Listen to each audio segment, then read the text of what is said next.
Welcome to matrix TV. ముందుగా headlines చూద్దాం. Jal Jeevan machine పనులపై పవన్ కళ్యాణ్ సమీక్ష. జలాధార ప్రాజెక్టు పురోగతిపై అధికారులతో సమీక్ష. త్రాగునీటి ప్రాజెక్టులు వేగవంతం చేయాలన్న పవన్. జల జీవన్ మిషన్ పనులు త్వరగా పూర్తి చేయాలని వ్యాఖ్య.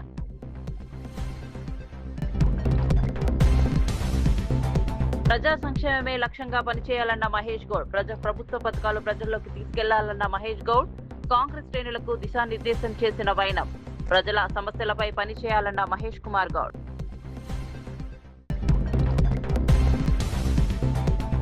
అమరావతి నిర్మాణ పనులను సమీక్షించిన ఏపీ మంత్రులు. అమరావతి పనులు వేగవంతం చేయాలన్న మంత్రులు.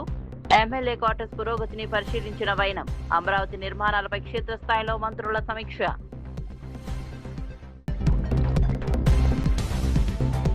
జర్నలిస్టుల భూములపై కబ్జా యత్నాలున్నాయన్న విహెచ్. జర్నలిస్టుల భూములను రక్షించాలని విహెచ్ డిమాండ్. భూ కబ్జాలపై విచారణ జరపాలన్న వి హనుమంతరావు.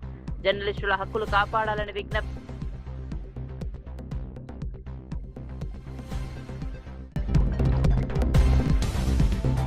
నిరుద్యోగి వేణితో మాట్లాడిన కేటీఆర్. అండగా ఉంటామన్న హామీ. వేణు ఆత్మహత్య యత్నంపై స్పందించిన కేటీఆర్. నిరుద్యోగుల సమస్యలపై పోరాటం కొనసాగుతుందన్న కేటీఆర్. ఉద్యోగ నోటిఫికేషన్లు విడుదల చేయాలని కేటీఆర్ డిమాండ్. ఆంధ్రప్రదేశ్ ఉప ముఖ్యమంత్రి పవన్ కళ్యాణ్ మంగళగిరి క్యాంప్ కార్యాలయంలో జలజీవన్ మిషన్ కింద అమలు చేస్తున్న అమరజీవి జలధార ప్రాజెక్టు పురోగతిని సమీక్షించారు. సుమారు 3,050 కోట్ల వ్యయంతో అమలు చేస్తున్న ఈ ప్రాజెక్టు ద్వారా ఉమ్మడి తూర్పు, పశ్చిమ గోదావరి జిల్లాలో దాదాపు 33 లక్షల మందికి సురక్షిత త్రాగునీరు అందించడమే లక్ష్యంగా ప్రభుత్వం పనిచేస్తోంది.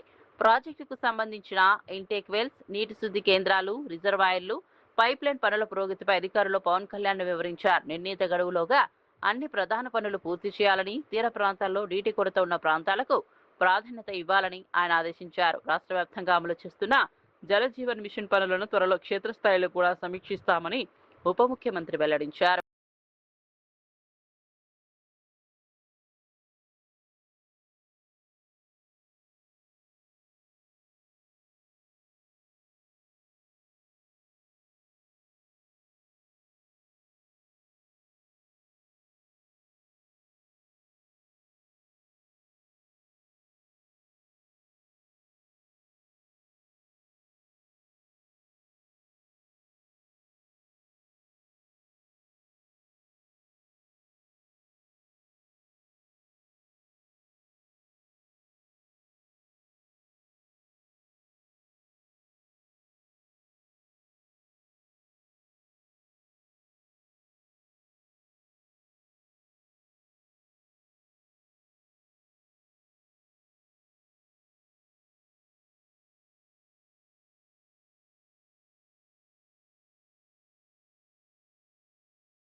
ఇక వార్త వివరాల్లోకి వెళ్తే హైదరాబాద్లోని నీలోఫర్ ఆసుపత్రిలో మెయింటెనెన్స్ పారిశుద్ధ్య పరిస్థితులు అత్యంత దారుణంగా ఉన్నాయని ఓ రోగి కుటుంబ సభ్యుడు తీవ్ర ఆవేదన వ్యక్తం చేశారు. ఆసుపత్రిలోని బాత్రూంలు అత్యంత అపరిశుభ్రంగా ఉన్నాయని, రోగులు ఉపయోగించలేని స్థితిలో ఉన్నాయని ఆరోపించారు. ఉదయం డాక్టర్లు రౌండ్స్కు వచ్చిన తర్వాత మళ్లీ రాత్రి వరకు కనిపించడం లేదని, అత్యవసర సమయంలో కూడా సరైన వైద్య సేవలు అందడం లేదని తెలిపారు. రోగులకు ఇన్ఫెక్షన్లు వస్తాయని చెప్పి కుటుంబ సభ్యులు తీసుకొచ్చిన బట్టలు, దుప్పట్లు తీసుకెళ్తారని, కానీ ఆసుపత్రి ప్రాంగణంలోని అపరిశుభ్రతపై మాత్రం అధికారులు ఎలాంటి చర్యలు తీసుకోవడం లేదని మండిపడ్డారు. పరిశుభ్రత లేకపోవడం వల్లే రోగులకు మరిన్ని ఆరోగ్య సమస్యలు తలెత్తే ప్రమాదం ఉందని ఆందోళన వ్యక్తం చేశారు. ప్రభుత్వ ఆసుపత్రుల్లో మెరుగైన సౌకర్యాలు కల్పిస్తామని చెప్పే ప్రభుత్వం వాస్తవ పరిస్థితులను పరిశీలించాలని కోరారు.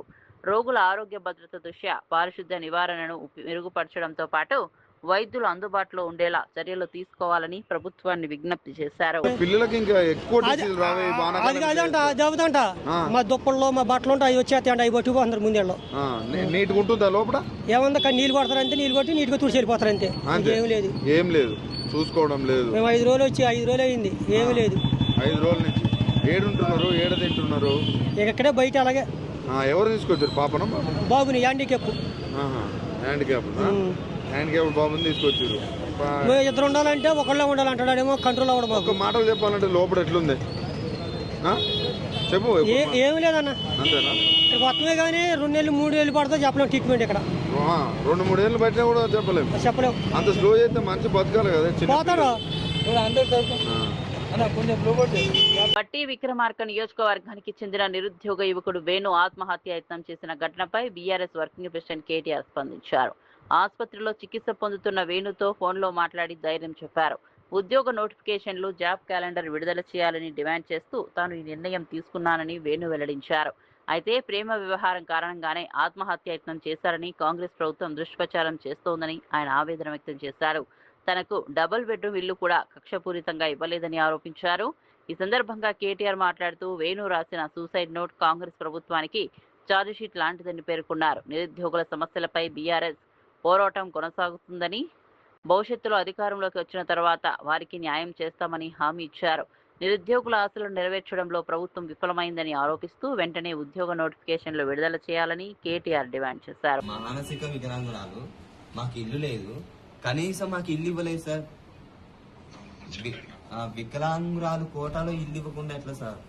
మా అమ్మ 17 సంవత్సరాల నుంచి మేము ఇబ్బంది పడుతున్నాం. మాకు అంత దారుణమా సార్? మరి నేను ఆ రోజే నిర్ణయించుకున్నా, ఏదో ఒకటి సాధించాలి, జాబ్ కొట్టంది నా లైఫ్ మారదు అనేసి నిర్ణయించుకున్నా. నాతో ఎవరున్నా లేకపోయినా నేను జాబ్ క్యాలెండర్ కోసమే నేను చచ్చిపోయేది సార్. చచ్చిపోయే నిర్ణయం తీసుకున్నా. ఒకవేళ నేను బ్రతికుంటే దానికోసమే పోరాడదాం అనేసి డిసైడ్ అయ్యా.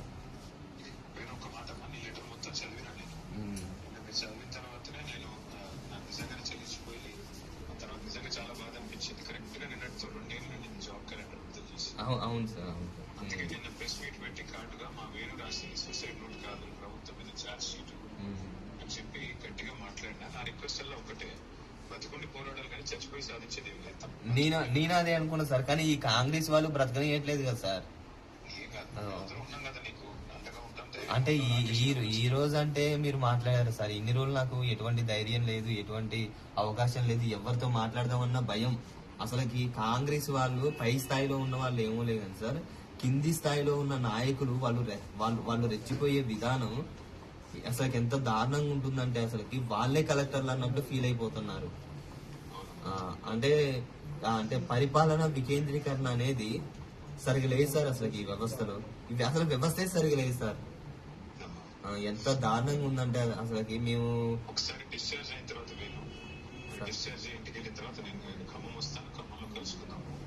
తప్పకుండా నువ్వు అన్నట్టుగా జాబ్ క్యాలెండర్ కోసం వీళ్ళు ఇచ్చిన హామీలు అమలు చేసి దాన్ని పోరాడే దానిలో మేము మీకంటే వాడు ముందుంటాం, మీ అందరికి అండగా నిలబడతాం. ఆ విషయంలో కన్ఫ్యూజన్ వద్దు.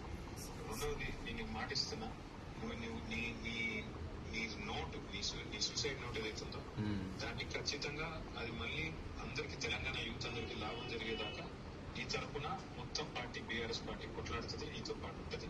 మనం ఖచ్చితంగా మళ్ళీ గవర్నమెంట్ లోకి వస్తాం. గవర్నమెంట్ లోకి వచ్చాక కూడా మీతో పాటు. ఫుకెట్ నుంచి ఢిల్లీకి బయలుదేరిన ఎయిర్ ఇండియా AI 2379 విమానం గాల్లో ప్రయాణిస్తున్న సమయంలో ఒక్కసారిగా సుమారు 300 అడుగుల మేర కిందకు జారిపోవడంతో ప్రయాణికులు తీవ్ర భయాందోళనకు గురయ్యారు. ఈ ఘటనలో 10 మంది ప్రయాణికులు, 4 విమాన సిబ్బంది గాయపడినట్లు సమాచారం. విమానం ఒక్కసారిగా కిందకు పడిపోవడంతో పలువురు సీట్లపై నుంచి ఎగిరి క్యాబిన్ పై భాగానికి బలంగా తాకినట్లు ప్రయాణికులు తెలిపారు. ఓ చిన్నారి తన తల్లి చేతుల నుంచి ఎగిరి 3 సీట్ల దూరంలో పడిపోయిందని ప్రత్యక్ష సాక్షులు వెల్లడించారు.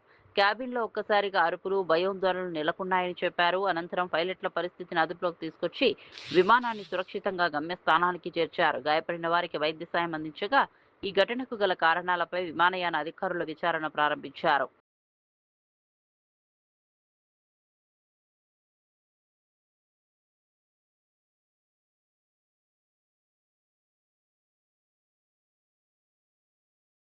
తెలంగాణ కాంగ్రెస్ ప్రభుత్వ పనితీరుపై ఓ కాంగ్రెస్ కార్యకర్త తీవ్ర అసంతృప్తి వ్యక్తం చేసిన వీడియో ప్రస్తుతం రాజకీయంగా చర్చనీయాంశమైంది. తాను కాంగ్రెస్ కార్యకర్తనే అయినప్పటికీ ప్రస్తుత ప్రభుత్వ పనితీరును సమర్థించలేనని ఆయన అన్నారు. ఇప్పుడే ఎన్నికలు జరిగితే కాంగ్రెస్ కు డిపాజిట్లు కూడా రావని, ప్రభుత్వం ప్రజల విశ్వాసాన్ని కోల్పోయిందని వ్యాఖ్యానించారు. ఎన్నికల సమయంలో కాంగ్రెస్ కు ఓటేయాలని ప్రచారం చేసినందుకు ఇప్పుడు గ్రామంలో తనను ప్రజలు ప్రశ్నిస్తున్నారని, విమర్శిస్తున్నారని ఆవేదన వ్యక్తం చేశారు. ముఖ్యమంత్రి రేవంత్ రెడ్డి నాయకత్వంలో పార్టీ పరిస్థితి మరింత దిగజారిందని ఆరోపించారు. ప్రజలకు ఇచ్చిన హామీల అమలులో ప్రభుత్వం విఫలమైందని, అభివృద్ధి, సంక్షేమ అంశాల్లో ఆశించిన ఫలితాలు కనిపించడం లేదని అన్నారు. 2 లక్షలుగా 2 రూపాయలు ఆయన కొత్త ఏమైనా అమలు చేసిండానే ఏదైనా ఒక పథకం పెట్టిండా వరకు మీకు 6,000 అన్నాడు కదా రైతులకి 7,500 6,000 ఇస్తాను అంటుండే ఈ గవర్నమెంట్ మళ్ళీ వస్తే రైతులకైతే నరకాలు. ఇప్పుడు ఎలక్షన్ పెట్టాను, ఒక్క డిపాజిట్ కానీ ఒక మొత్తం కూలిపోతుంది, అది ఒక్క డిపాజిట్ కూడా రాదు. మీ కాంగ్రెస్ వాళ్ళు ఇట్లా అంటే కాంగ్రెస్ పార్టీ మరి అట్నే అనిపిస్తుంది. ఆయన చేసే పని అంతే 5 పనులు ఉన్నాయి అనేది. మరి పెద్ద పెద్ద మాటలు మాట్లాడతారు, ఆయన గుద్ద మాట్లాడతారు, వారు చేపెట్టి రైతులు అయితే నరకం చూస్తారు. ఏం రైతు రుణమాఫీ చేయపాయ, రైతు బంధు కరెక్ట్ ఎత్తలేడా, రైతు బంధు ఇస్తాడా? కేసీఆర్ టకా టకా టకా టకా ఒక్క కొడితే మళ్ళీ దేశం మొత్తం 2 రోజుల్లో కంప్లీట్ అయ్యేది. రైతు బంధు క్లోజ్ చేసిండు, రాను క్లోజ్ చేసిండు. బోనస్ లేదు, బోనస్ ఎక్కడ బోనస్ ఇస్తాడు, బోనస్ లేదు. మళ్ళీ ఓట్లే అని అప్పుడు తిరిగినామా ఊళ్ళే? తిరిగినాం, చాలా కష్టం. ఇప్పుడు తిరుగుతారా? చాలా ఓట్లు కాంగ్రెస్ కోటే అని. సరే అప్పుడు నువ్వు ఓటే అన్న వాళ్ళు ఉంటారు కదా, అరే ఏమరో బాబు ఏంటిది అని అడుగుతలే నేను. చాలా మంది తిడతారు, ఈ ప్రభుత్వం ఏంది ఇది, అంత పరిబుద్ధం అంటే ఇది 20 సంవత్సరాల దాకా ఇది తొక్కిపడేసినట్టు ఇది మళ్ళా లేవదు. రాష్ట్రంలో సాగునీటి కొరత కారణంగా రైతులు తీవ్ర ఇబ్బందులు ఎదుర్కొంటున్నారని పలువురు రైతులు ఆవేదన వ్యక్తం చేశారు. కాంగ్రెస్ ప్రభుత్వం అధికారంలోకి వచ్చిన తర్వాత నీటి సమస్య మరింత తీవ్రమైందని ఆరోపించారు. పంటలకు సరిపడా నీరు అందక వ్యవసాయం దెబ్బతింటోందని, ఈసారి పంటలపై ఆశలు కూడా వదులుకున్నామని చెప్పారు. యూరియా కోసం వెళ్లే పరిస్థితి కూడా లేదని, నీళ్లు లేక ఎరువులు వేసినా ప్రయోజనం ఉండదని పేర్కొన్నారు. రైతు బంధు సాయం కూడా పలుమార్లు అందక తీవ్ర ఆర్థిక ఇబ్బందులు ఎదుర్కొంటున్నామని తెలిపారు. ప్రభుత్వం రైతుల సమస్యలను వెంటనే పరిష్కరించి సాగునీటి సరఫరా మెరుగుపరచాలని డిమాండ్ చేశారు. రైతులకు ఇచ్చిన హామీలను అమలు చేసి వ్యవసాయాన్ని ఆదుకోవాలని కోరారు. సాగునీరు, పెట్టుబడి సాయం, పంటల రక్షణ చర్యలు చేపట్టకపోతే గ్రామీణ ఆర్థిక వ్యవస్థపై తీవ్ర ప్రభావం పడుతుందని రైతులు హెచ్చరిస్తున్నారు. ఇంకా ఓటేసుడు కాదా వాడిని చూసులే వద్దు. ఎందుకట్లా ముఖ్యమంత్రి అంత మాట అంటాను? ముఖ్యమంత్రి సలహా మందికి జనానికి సక్కలేదు. ముఖ్యమంత్రి ఏం చేస్తాడు? పసుల కాపరి మంచివాడు అయితేనే పసులు మంచిగా ఉంటాయి. కాపరి తప్పున్నప్పుడు పసులు రక్తం చల్లు అంటాను, నీళ్ళు లేకపోతే పంటలు సలితిరిగా మొన్న రక్తం తీసి కూడా చల్లిరు పంటలేవా మరి గిట్ట పడుతుంది. అలా ఏమి కనపడుతుంది మీకు వస్తా అంటే ఏమన్నా చేనులు పోయి పైర్లు ఊర్లు ఏమన్నా ఏం లేవు. యూరియా గిట్లా దొరుకుతానా? యూరియా లేదు, పోయి మేము దానికి పోతలేము. ఇక ఇక్కడ లేవు కదా, వేస్తాను ఏం లేస్తాను తెచ్చి బీట్లో చల్లాల. ఓకే, పంటలేవు కాబట్టి యూరియా పోతలేరు, అందుకే లొల్లులు తగ్గినాయి. పోతలేము. ఓకే, అందరూ లొల్లులు అనుకుంటారు కానీ పంటలు లేవు అసలు. అది లేదు, పంట ఏదైనా పైరేసుకునే దానికి వేసేందుకు మందు బత్తాలు అవి తెస్తాం. అది లేనే లేదా, దేనికి ఎత్తాం, గడ్డికి ఎత్తాం. అయితే చుట్టి బీట్లో స్టేజ్ల మీద రైతుల హైదరాబాద్ లోని గాంధీ భవన్ లో టీపీసీసీ అధ్యక్షుడు మహేష్ కుమార్ గౌడ్ మీడియా సమావేశం నిర్వహించారు. ఈ సందర్భంగా రాష్ట్ర ప్రభుత్వం అమలు చేస్తున్న సంక్షేమ అభివృద్ధి కార్యక్రమాలపై ఆయన వివరించారు.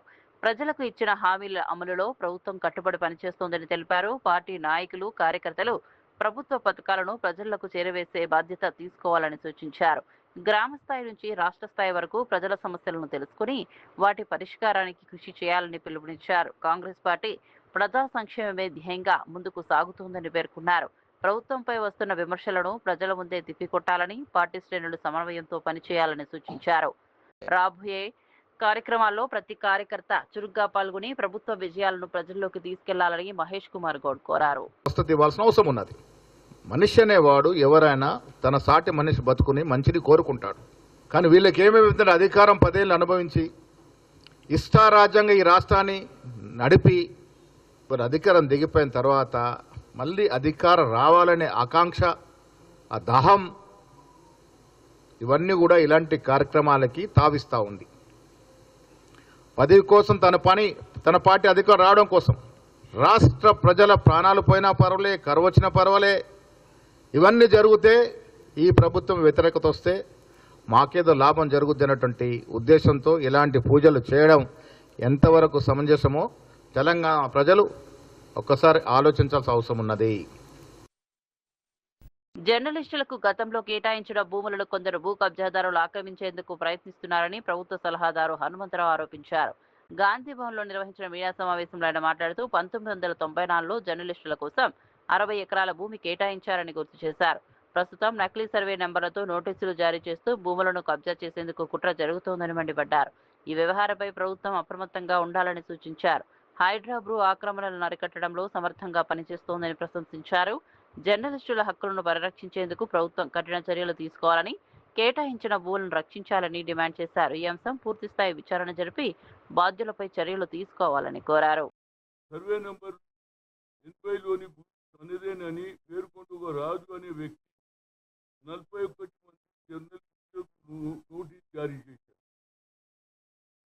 కానీ జర్నలిస్టు కేటాయించిన సర్వే నంబర్ ఎంత తెలుసా? 74. ఇక దీంతో మీరు అర్థం చేసుకోండి సర్వే నంబర్లు ఎట్లయితున్నది. ఒక ఆధారంగా చూపిస్తాను నేను, ఎందుకంటే కలెక్టర్ గారు రాసినది చూస్తే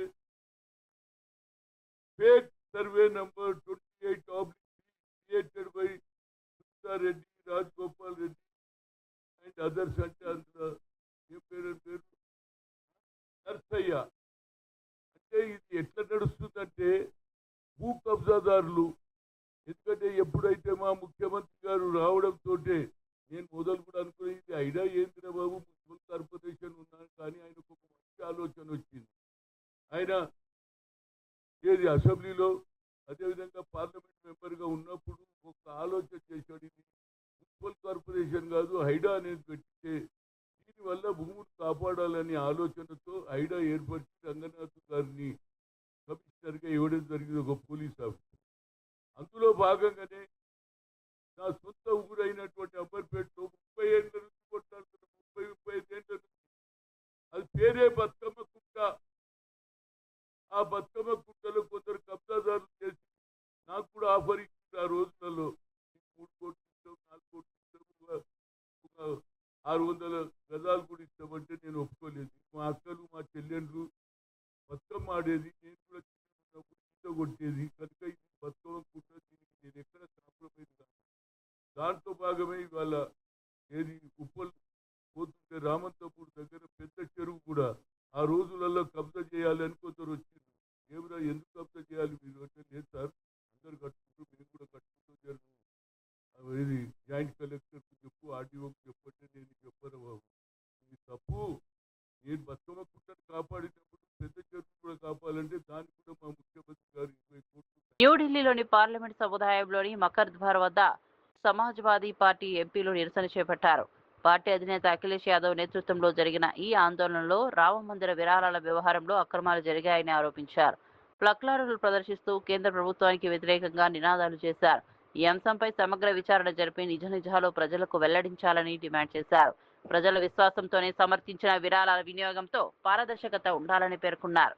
కేంద్ర ప్రభుత్వం ఈ ఆరోపణలు నిరాధారమని ఖండిస్తుండగా ప్రతిపక్షం మాత్రం పూర్తి వివరాలు బయటపెట్టాలని పట్టుబడుతోంది. ఈ నిరసనతో పార్లమెంట్ పరిసరాల్లో కొంతసేపు ఉద్రిక్త పరిస్థితులు నెలకొన్నాయి.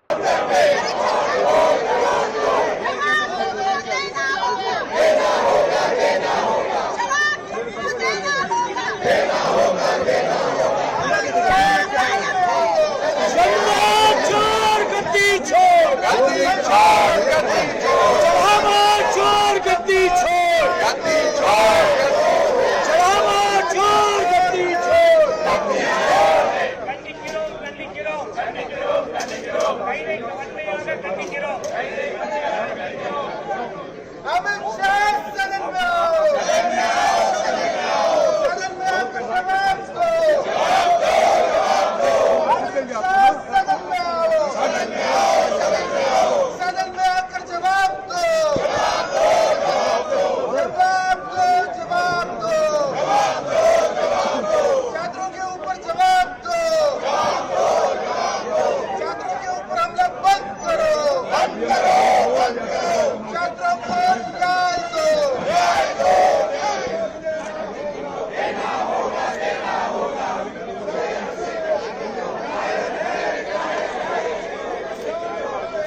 రాజకీయాల్లో మరో కీలక పరిణామం చోటు చేసుకుంది. డిఎంకే కీలక నేత తమిళనాడు శాసనసభ ప్రతిపక్ష నాయకుడు ఉదయగిరి స్టాలిన్ ను చెన్నై పోలీసులు కస్టడీలోకి తీసుకున్నారు. ఇటీవల తంజావూరులో జరిగిన కావేరీ జలాల నిరసన ర్యాలీలో ముఖ్యమంత్రి జి జోసెఫ్ విజయ్ ను ఉద్దేశించి ఉదయనిధి చేసిన వ్యాఖ్యలు తీవ్ర వివాదానికి దారితీశాయి. వ్యాఖ్యలు మహిళలను కించపరిచేలా అసభ్యకరంగా ఉన్నాయని ఆరోపిస్తూ టీబీకే మహిళా విభాగం తంజావూరు ఈస్ట్ పోలీస్ స్టేషన్లో ఫిర్యాదు చేసింది. ఫిర్యాదు ఆధారంగా పోలీసులు కేసు నమోదు చేసి విచారణ చేపట్టారు. అనంతరం ఉదయనిధిని కస్టడీలోకి తీసుకోవడంతో రాష్ట్ర రాజకీయాల్లో ఉద్రిక్తత నెలకొంది. డిఎంకే నాయకులు ఈ చర్యను రాజకీయ కక్ష సాధింపుగా అభివర్ణిస్తుండగా చట్టం ప్రకారమే చర్యలు తీసుకున్నామని పోలీసులు చెబుతున్నారు.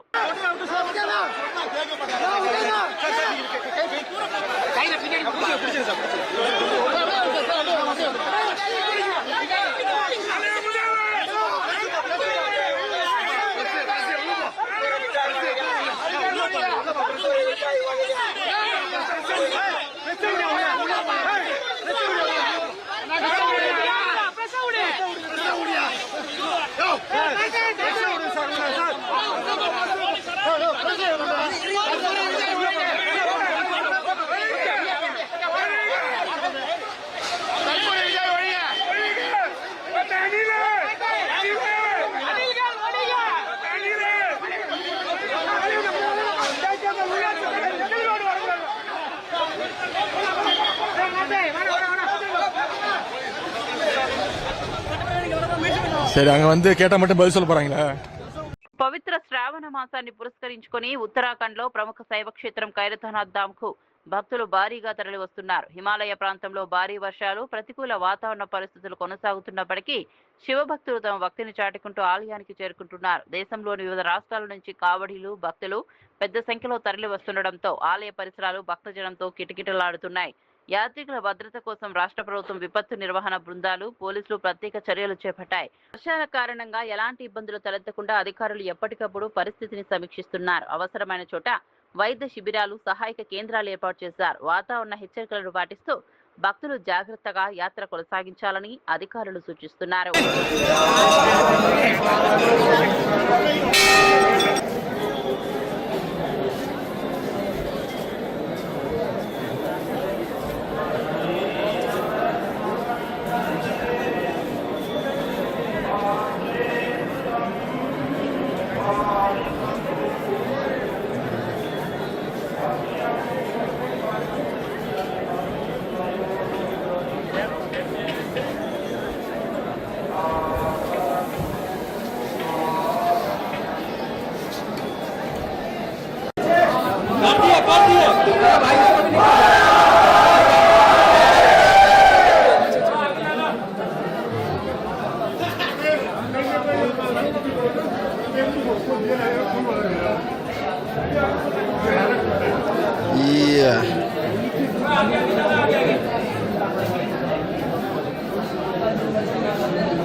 ఆంధ్రప్రదేశ్ రాజకీయాల్లో మరోసారి ఉద్రిక్త పరిస్థితులు నెలకొన్నాయి. మాజీ ముఖ్యమంత్రి వైఎస్ జగన్మోహన్ రెడ్డి నివాసం ఎదుట బోరుగుడ్డ అనిల్ నిరసన చేపట్టడం చర్చనీయాంశమైంది. నిరసన సమాచారం అందుకున్న పోలీసులు అక్కడికి చేరుకుని భద్రతను కట్టుదిట్టం చేశారు. వైసీపీ కార్యకర్తలు, స్థానికులు కూడా పెద్ద సంఖ్యలో అక్కడికి రావడంతో ఉద్రిక్త వాతావరణం ఏర్పడింది. బోరుగుడ్డ అనిల్ తన నిరసనకు గల కారణాలను వెల్లడించగా పోలీసులు పరిస్థితిని అదుపులోకి తీసుకొచ్చేందుకు చర్యలు చేపట్టారు. ఎలాంటి అవాంఛనీయ ఘటనలు జరగకుండా భద్రతా ఏర్పాట్లు చేశారు.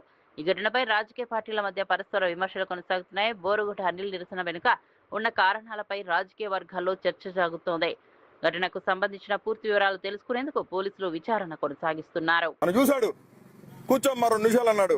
గంట అయింది, 2 గంటలైంది, 3 గంటలైంది, 3:30 గంటలైంది. 3:30 గంటలకు బయటకు వచ్చింది ఆయన రూమ్ లోంచి. ఆయన పక్కనే వాష్రూమ్ ఉంటుంది.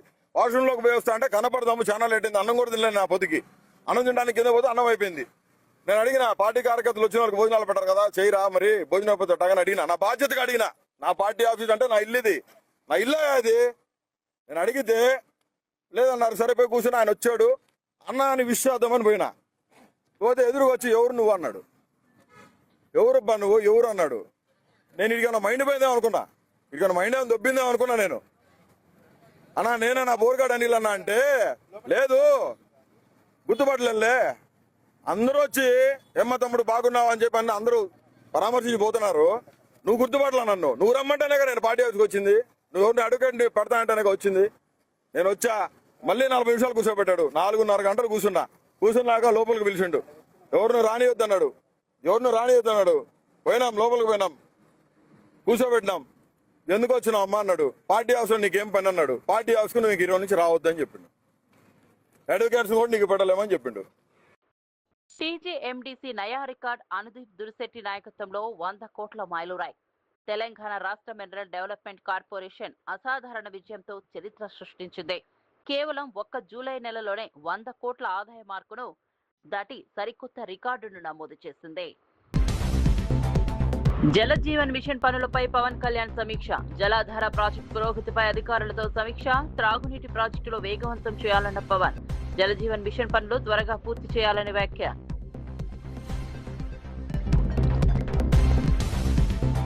ప్రజా సంక్షేమమే లక్ష్యంగా పనిచేయాలన్న మహేష్ గౌడ్. ప్రభుత్వ పథకాలు ప్రజల్లోకి తీసుకెళ్లాలన్న మహేష్ గౌడ్. కాంగ్రెస్ శ్రేణులకు దిశానిర్దేశం చేసిన వైనం. ప్రజల సమస్యలపై పనిచేయాలన్న మహేష్ కుమార్ గౌడ్.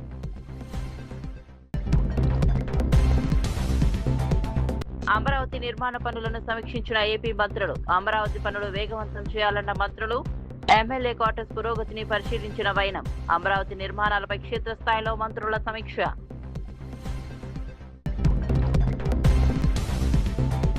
జర్నలిస్టుల భూములపై కబ్జా యత్నాలున్నాయన్న విహెచ్. జర్నలిస్టుల భూములను రక్షించాలని విహెచ్ డిమాండ్. భూ కబ్జాలపై విచారణ జరపాలన్న వి హనుమంతరావు.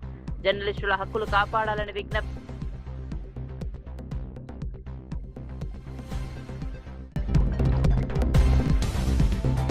నిరుద్యోగి వేణితో మాట్లాడిన కేటీఆర్. అండగా ఉంటామన్న హామీ. వేణు ఆత్మహత్య యత్నంపై స్పందించిన కేటీఆర్. నిరుద్యోగుల సమస్యలపై పోరాటం కొనసాగుతుందన్న కేటీఆర్. ఉద్యోగ నోటిఫికేషన్లు విడుదల చేయాలని కేటీఆర్ డిమాండ్.